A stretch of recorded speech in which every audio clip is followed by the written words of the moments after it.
আসসালামু আলাইকুম। এটি হলো বীজের আমের চারা। এই বীজের আমের চারা থেকে কিভাবে উন্নত জাতের আমের চারা রূপান্তর করা যায়, সেটি আমরা দেখাবো গ্রাফটিং এর মাধ্যমে। এই গ্রাফটিং করার জন্য আমাদের ১ম এ যে উপাদানগুলো প্রয়োজন তা হলো উন্নত জাতের সায়ন, বাডিং নাইফ অথবা ধারালো ব্লেড এবং গ্রাফটিং টেপ যেগুলো বাজারে বিভিন্ন আকৃতির পাওয়া যায়। আরেকটি হচ্ছে পলিথিন ক্যাপ। প্রথমেই উন্নত জাতের যে সায়ন সংগ্রহ করেছিলেন সেগুলো হতে হবে গাঢ় সবুজ বর্ণের। হালকা টিয়া কালার হলে সেগুলো ইমম্যাচিউর হবে এবং সেগুলো দিয়ে গ্রাফটিং ভালোভাবে সম্পন্ন হবে না। প্রথমেই গ্রাফটিং করার জন্য যে রুট স্টক নিয়েছিলেন সেই রুট স্টক এমন জায়গায় কাটতে হবে যেখানে ক্যাম্বিয়াম লেয়ার পর্যাপ্ত পরিমাণে থাকে।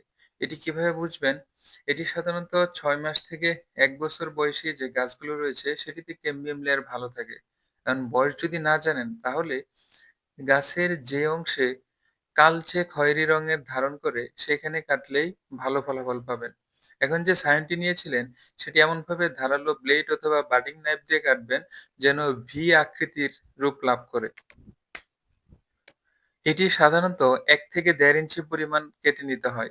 এখন এই ১ থেকে ১.৫ ইঞ্চি পরিমাণ যে সায়ন কেটে নিয়েছিলেন সেটি রুট স্টকের সাথে এর পরিধি এবং ব্যাস এটি মেপে নিবেন। সেই জায়গায় একটি ধারালো ব্লেড অথবা বাডিং নাইফ দিয়ে এটি ক্লেফট গ্রাফটিং এর মতো আপনি চিরে দিবেন। এই চিরল অংশটুকুর ভিতরেই আপনি যে সায়নটি কেটে নিয়েছিলেন সেটি ভিতরে প্রবেশ করাতে হবে। এটি এমনভাবে প্রবেশ করাতে হবে যেন এর এক সাইড রুট স্টকের এক সাইডের সাথে যেন ভালোভাবে ম্যাচ করে যায়। যেন ভালো এমনভাবে মিশাবেন যেন ২ সাইড মিশলে তো ভালোই। যদি না মিশে তাহলে এক সাইড যদি আপনি জয়েন করে দিতে পারেন অথবা ম্যাচিং করে দিতে পারেন, তাহলে সেখান থেকে খুব ভালোভাবে জয়েন হয়ে যাবে। তারপর একটি পলিথিন টেপ নিয়ে সেটি ভালোভাবে পেঁচিয়ে দিবেন। যেন সায়ন এবং রুট স্টক ডিসপ্লেস না হয় অর্থাৎ নড়ে না যায়। এই পলিথিন টেপ পেঁচানোর সময় মাঝেমধ্যে হালকা চেপে দিবেন। চেপে বাঁধবেন যেন এটা শক্তভাবে বাঁধা হয়।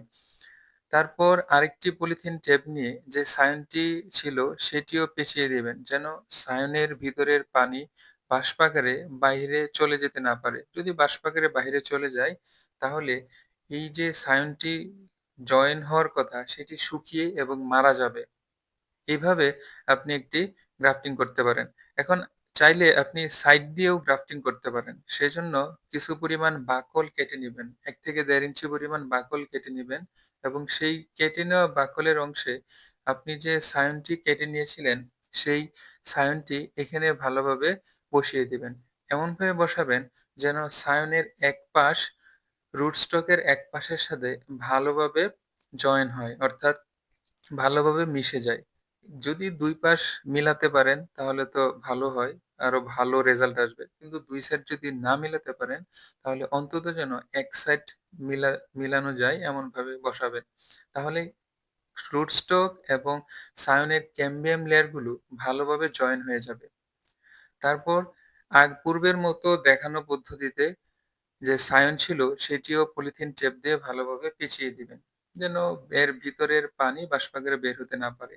এরপর যেটি সবচেয়ে ইম্পোর্টেন্ট সেটি হচ্ছে এর উপর একটি পলিথিন ক্যাপ পরিয়ে দিতে হবে। এই পলিথিন ক্যাপ পরিয়ে দেওয়ার অন্যতম উদ্দেশ্য হলো যেন এর ভিতরের ময়েশ্চারটা ধরে রাখা যায়।